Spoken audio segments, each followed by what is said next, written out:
네, KNN과 UBC 동남권 발전협의회가 공동으로 마련한 대한민국 지역 대포럼에 오신 여러분 진심으로 환영합니다. 저는 KNN 아나운서 정준입니다. 반갑습니다.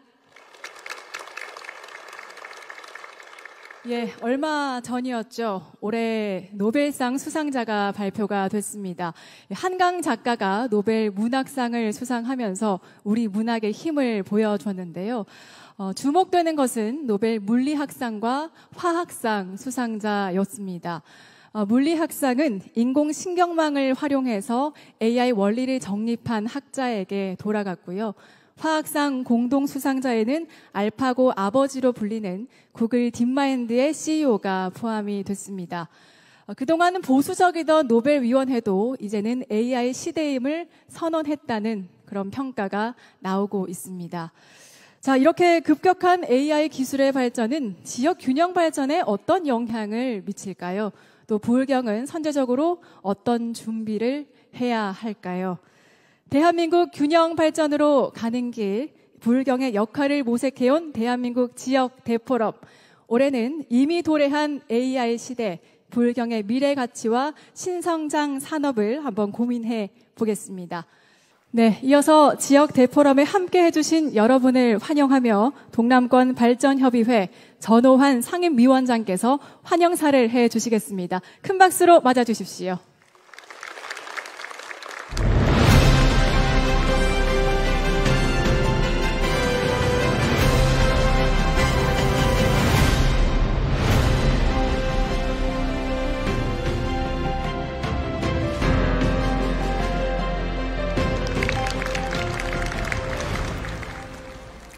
존경하는 박은수 경남지사님, 안성대 울산부시장님, 박영준 부산시장님, 그리고 내빈 여러분. 저는 평생 대학에 몸을 담고 있는 학자로서 대한민국의 지속 가능성에 대한 강한 의구심을 갖습니다. 금년 출생자 수는 20만 명을 조금 넘을 것으로 예측합니다. 앞으로 매년 20만 명이 출생하고 평균 수명 80세로 가정하면 80년 후 우리나라 인구는 1600만 명, 1600만이 됩니다.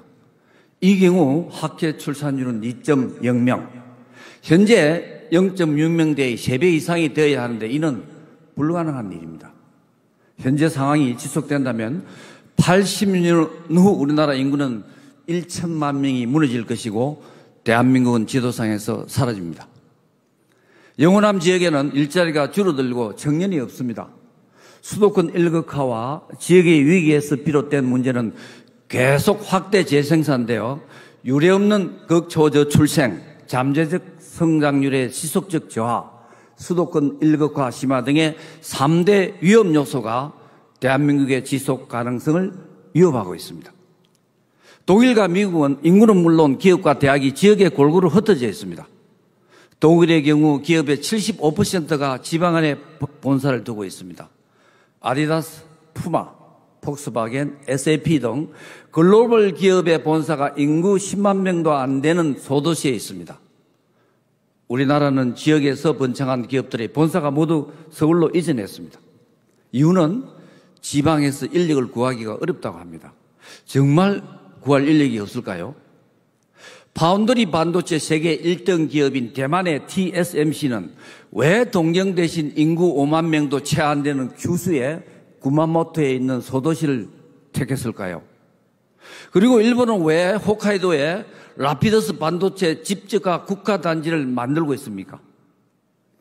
이유는 풍부한 지하수와 안전한 전기를 공급할 수 있는 원자력 발전소 때문입니다. 대량의 전기를 24시간 안정적으로 저렴하게 사용하는 반도체 공장과 데이터 센터 등이 발전소 인근으로 자리를 잡는 것은 세계적인 추세입니다. 선진국은 전기요금 거리 병산제를 시행하고 있습니다. 발전소 지역의 전기요금이 싼 이유입니다. 우리나라는 정반대입니다. 원자력 발전소는 경남과 경북의 바닷가에 집중되어 있고 반도체 산업도 수도권에 초집중되어 있습니다. 지역에서 생산된 전기는 흉물스러운 송전탑과 초고압 송전선으로 수도권으로 보내지고 피해는 고스란히 그 지역의 몫입니다. 전기요금 지역 차등제도 절대적 다수를 차지하는 수도권 국회의원의 반대로 추진이 안 됩니다. 반도체 같은 국가 전력 산업에 일극 집중하는 재난과 안보에도 안 좋습니다. 존경하는 김두겸 시장님, 박영준 시장님, 박한수 지사님, 동남권 임해공업벨트는 80년대 초반까지 우리나라 수출 비중의 30%를 차지하는 성장 동력이었습니다. 아직도 조선, 자동차, 석유화학, 플랜트, 가전제품 등 세계 1등 기업이 있고 숙련된 인력과 축적된 경영 노하우도 있습니다. 이런 기업과 연계된 중소기업들이 발빠른 디지털 전환을 하고 반도체, 배터리 등 ICT 첨단 기업을 유치했더라면 오늘날 동남권의 위상이 달라지지 않았겠습니까? 오늘 포럼 주제는 AI 시대 부울경의 미래 가치와 신성장 산업입니다. AI 시대의 쌀은 반도체입니다. 반도체 산업의 입지 요소는 사람, 전기, 물입니다. 대한민국이 반도체 산업을 시작할 시기의 부울경은 이 세 가지 요소를 모두 갖춘 반도체 산업의 최적지였습니다. 현재도 이 사실은 달라지지 않았습니다. 달라진 것은 부울경의 정치적 위상입니다. 인구 감소로 인한 미래 축소 사회가 예견되었음에도 90년대 부산, 울산, 경남이 분할되면서 각자 도생의 길을 간 이후 부울경의 성장은 억제됐고 청년들이 빠져나가고 대학도 추락했습니다. 분산된 힘으로 거대한 수도권의 블랙홀 현상을 막을 수는 없었습니다. 선진국과는 달리 우리나라의 중요한 정책 대부분은 정치에서 시작되어 정치로 결정되었습니다. 반도체 산업 유치도 전기요금 차등제도 안 되는 이유는 수도권의 막강한 정치력 때문입니다. 양질의 기업이 지역에 없으면 절대로 청년을 불러들일 수 없고 청년도 묶어둘 수가 없습니다. 따라서 부울경의 미래 가치와 신성장 산업은 동남권의 최대 자산인 원자력 발전소를 활용하는 것입니다. AI 시대가 본격적으로 시작되면 전기 수요는 폭발적으로 증가할 것입니다. 님비 시설은 원자력 발전소는 새로운 지역에 더 이상 건설은 불가능합니다. 기존 시설의 보수, 연장과 확장 건설이 유일한 방법입니다. 시민의 안전을 담보로 생산되는 전기를 부울경이 힘을 합쳐 전기요금 차등제와 전기교부세 도입 등 정치적으로 활용하면 반도체, 2차 전지 및 양자 컴퓨팅 산업을 유치할 수 있습니다. 대학 육성 재정도 이것으로 확정할 수 있습니다. 부산, 진해항, 가덕 신공항과 공항 복합도시는 동남권 산업의 핵심 인프라입니다. 서부 경남의 우주항공 복합도시는 또 하나의 성장축입니다. 한국 산업화의 요람인 울산의 제도약은 선택이 아닌 필수입니다.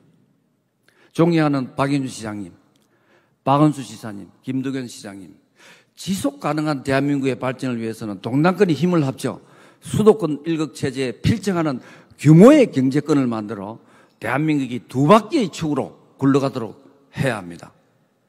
세 분의 지혜와 통찰력 그리고 용감한 결단을 기대하겠습니다. 감사합니다.